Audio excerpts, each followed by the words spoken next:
Assalamualaikum. Welcome to my YouTube channel Dr. MD. Let's start with physics first year chapter number 4 work and energy.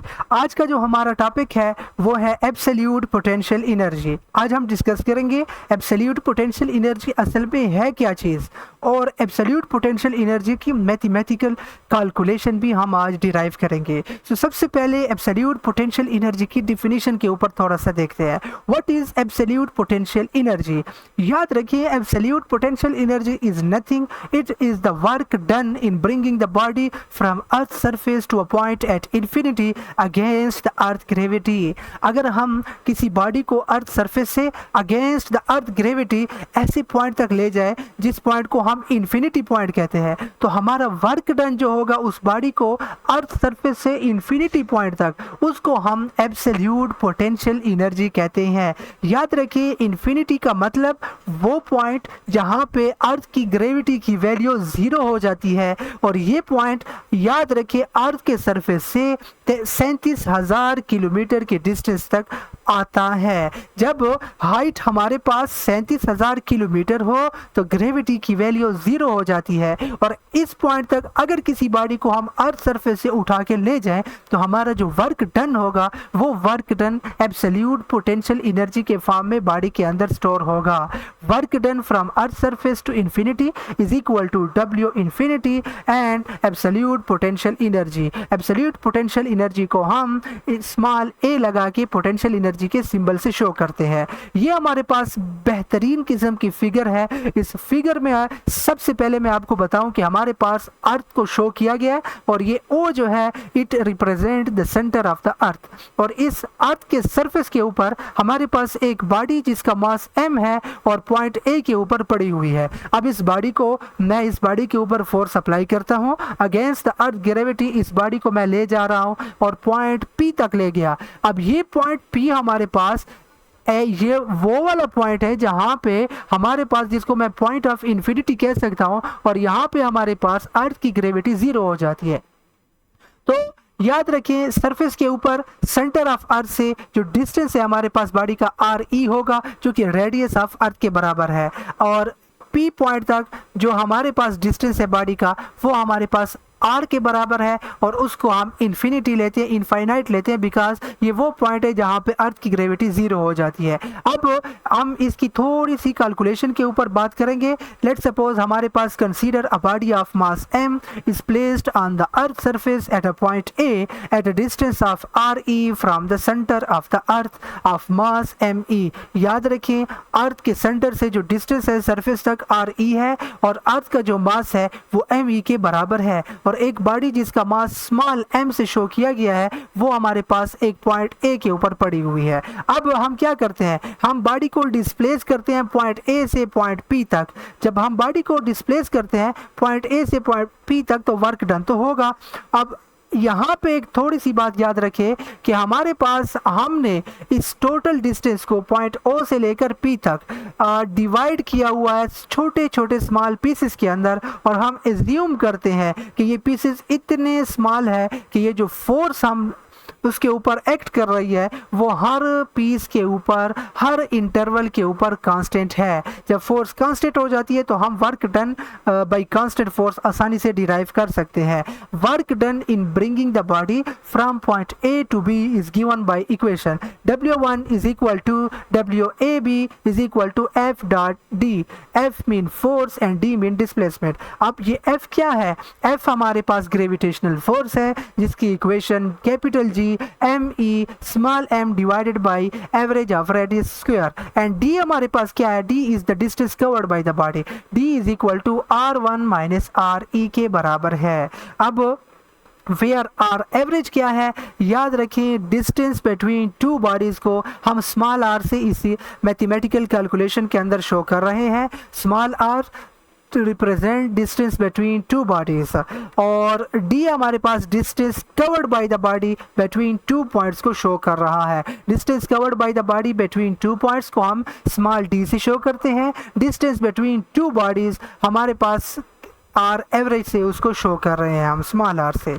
अब W1 is equal to F की जगह gravitational force की value put करें, capital G M E M divided by R average square, और D की जगह हमारे पास R1 minus R E show करे। ये पीछे इक्वेशन जो हमारे पास है, लेट अस सपोज, अब यहाँ पे आते हैं, what is D? D is the distance covered between two bodies. ये स्मॉल डी जो है दो बॉडीज के दरमियान डिस्टेंस को शो कर रहा है, और ये जो कैपिटल आर ई है रेडियस ऑफ द अर्थ को शो कर रहा है।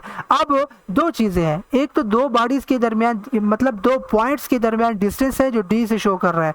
ये बी एंड सी के दरमियान भी स्मॉल डी होगा, पी एंड सी के दरमियान भी स्मॉल डी होगा, और अर्थ के सेंटर से बॉडी तक का जो फासला है उसको हम सरफेस के ऊपर है तो रेडियस ऑफ अर्थ के बराबर है, और अगर पॉइंट बी है तो बी से लेकर पॉइंट ओ तक जो डिस्टेंस है उसको मैंने R1 से शो किया हुआ है, और ये R1 रेडियस ऑफ अर्थ को D के साथ जब हम प्लस कर लेंगे तो R1 की वैल्यू हमारे पास क्या आ जाएगी? R1 is equal to R E plus D हो जाएगी। और सिमिलरली अगर मैं अर्थ के सेंटर से C तक का फासला कवर करता हूँ तो मेरे पास ये फासला R2 के बराबर होगा, और ये R1 प्लस डी के इक्वल हम लेते हैं, और पॉइंट P से लेकर सेंटर ऑफ अर्थ ओ तक का जो डिस्टेंस है वो स्मॉल आर के बराबर है, जो कि इनफाइनाइट के बराबर है। तो इन वैल्यूज़ को मैंने अपने फार्मूला के अंदर डिड्यूस किया हुआ है। तो चलते हैं अपने स्लाइड की तरफ।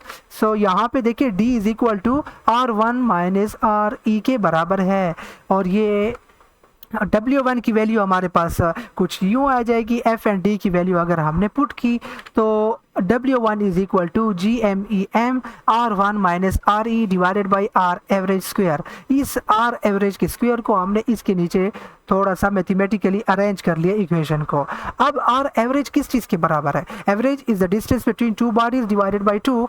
दो डिस्टेंसेस को हम प्लस करते हैं, उसको दो पे डिवाइड कर रहे हैं, तो हमारे पास एवरेज का फार्मूला आएगा R average is equal to R E plus R1 divided by 2, और अगर इसका स्क्वायर ले लें तो RE plus R1 divided by 2 whole square हो जाएगा।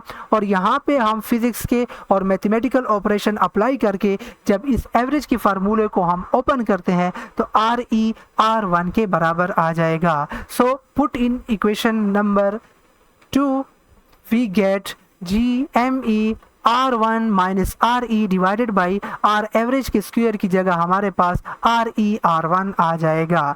W1 is equal to GMEM। अब इसको हमने थोड़ा सा अरेंज किया तो R1 divided by RE R1 minus RE divided by RE R1 के बराबर है। तो W1 is equal to R1 cancel, 1 divided by RE रह जाएगा, माइनस RE और RE कैंसिल हो जाएगा, तो 1 डिवाइडेड बाई R1। इस इक्वेशन को हम इक्वेशन नंबर 4 का नाम देते हैं। तो ये इक्वेशन हमारे पास W1 के बराबर है। W1 is equal to capital G ME small m into 1 divided by RE minus 1 divided by R1।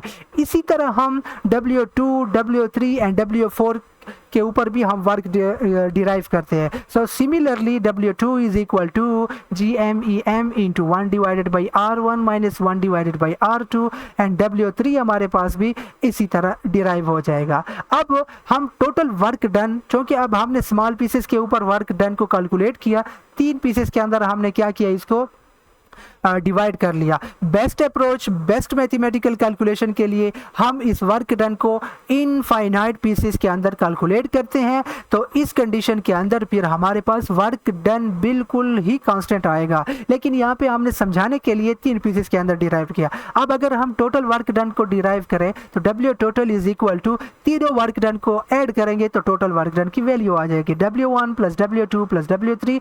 Put the value of all the work done on separate pieces, we get this equation। और W1 अगर इसको हम arrange करें तो GMEM सब में common है, तो हम इसको कॉमन ले लेते हैं, तो क्या बच जाएगा हमारे पास 1 divided by RE minus 1 divided by R1 plus 1 divided by R1। ये सारी इक्वेशन हमारे पास जो शो हो रही है स्क्रीन के ऊपर आ जाएगी। अब minus 1 divided by R1 plus 1 divided by R1 cancel हो जाएंगे, सिमिलरली माइनस और ये प्लस भी कैंसिल, तो हमारे पास 2 फैक्टर बचेंगे, 1 divided by RE minus 1 divided by R, ये हमारे पास टोटल वर्क डन की इक्वेशन आ जाएगी। अब यहाँ पे जो कि आर जो है is a point at infinity, so R की वैल्यू अगर हम इन्फिनिटी पुट करें तो 1 डिवाइडेड बाई इन्फिनिटी हमारे पास आपको पता है कि 0 के बराबर है।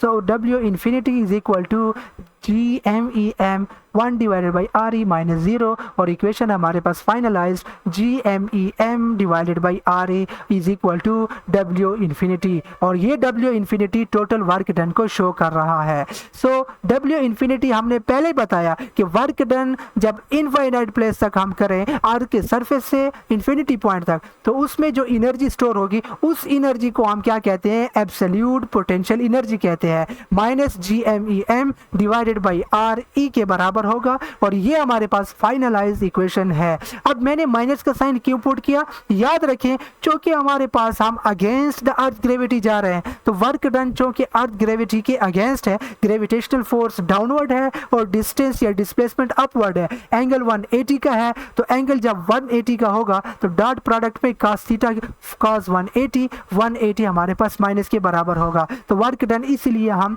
यहाँ पे नेगेटिव साइन खुद से लगा लेते हैं।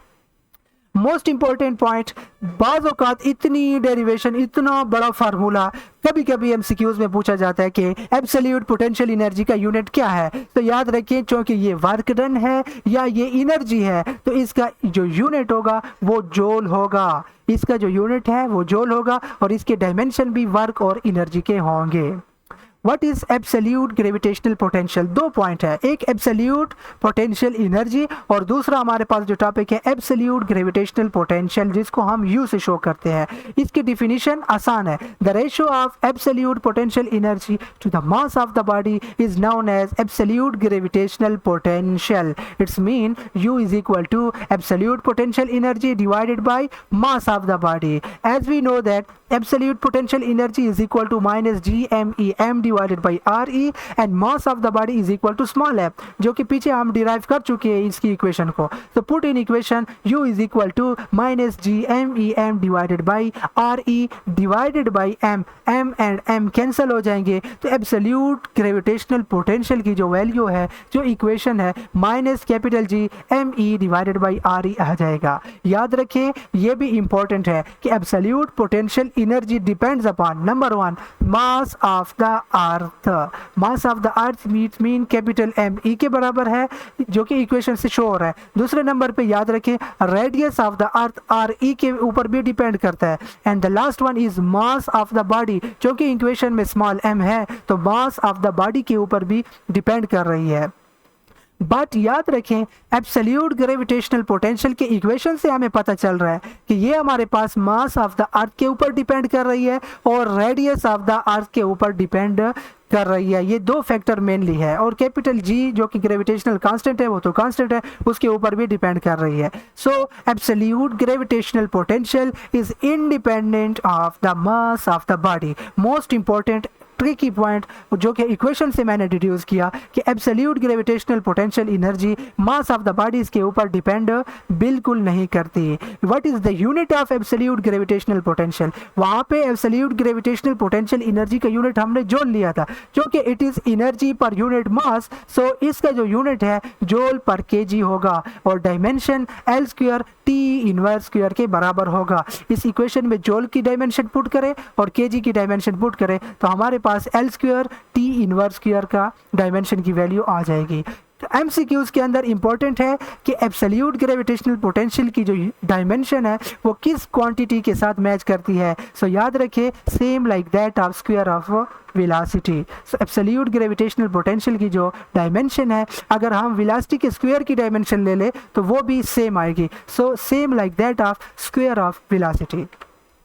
अब रिलेशनशिप है ग्रेविटी स्मॉल जी की और एब्सोल्यूट पोटेंशियल एनर्जी की और एब्सोल्यूट ग्रेविटेशनल पोटेंशियल की। इन दो क्वांटिटीज़ की ग्रेविटी के साथ हम रिलेशनशिप को डिफाइन करते हैं फार्मूला या एमसीक्यूज़ के अंदर और कैलकुलेशन के अंदर, न्यूमेरिकल प्रॉब्लम के अंदर ये कभी कभी ये फार्मूला भी यूज़ होता है। सो आपको पता होना चाहिए कि ग्रेविटी यानी स्मॉल जी की जो इक्वेशन है capital G M E small m divided by R E square के बराबर है। इसको अपने ध्यान में रखें। सबसे पहले हम पोटेंशियल एनर्जी और ग्रेविटी का रिलेशन फाइंड करते हैं। As we know that absolute potential energy is equal to, ये इक्वेशन हमें मालूम है, minus G M E M divided by R E. Absolute potential energy is equal to, अब यहाँ पे आर ई को मैं प्लस भी कर मल्टीप्लाई भी कर लेता हूँ, डिवाइड भी कर लेता हूँ, तो मेरे पास कुछ ये दोनों कैंसिल हो जाएंगे, वही इक्वेशन बच जाएगी। सो ये इक्वेशन शो हो रही है। और अगर मैं इसको अरेंज कर लो कि नीचे वाले दो आर ई को मल्टीप्लाई करके आर ई स्क्वायर और एम को अलग करके एम आर ई स्क्वायर लिख लो। अब ये जो इक्वेशन हमें नज़र आ रही है capital G M E divided by R E square, ये हमारे पास जी के बराबर है। सो इसकी जगह हम वैल्यू पुट करते हैं तो absolute potential energy is equal to minus G M R E के बराबर आ जाएगा। सिमिलरली हम एब्सोल्यूट पोटेंशियल को भी डिड्यूस करते हैं, minus G M E R E multiply कर लेते हैं, डिवाइड भी कर लेते हैं। So finalize equation U is equal to minus G R E हमारे पास आ जाएगी। ये मोस्ट इंपॉर्टेंट दो रिलेशन हैं जो कि यूज़ होते हैं ज़्यादातर, तो इनको भी आपने जहन के अंदर रखना है। और क्योंकि MCQs के अंदर वो इक्वेशन भी यूज़ होती है और एब्सोल्यूट पोटेंशियल एनर्जी और एब्सोल्यूट ग्रेविटेशनल पोटेंशियल की ग्रेविटी के साथ रिलेशन वाली इक्वेशन भी यूज़ होती है। So thank you very much, please subscribe to my YouTube channel doctor MD। अस्सलाम वालेकुम।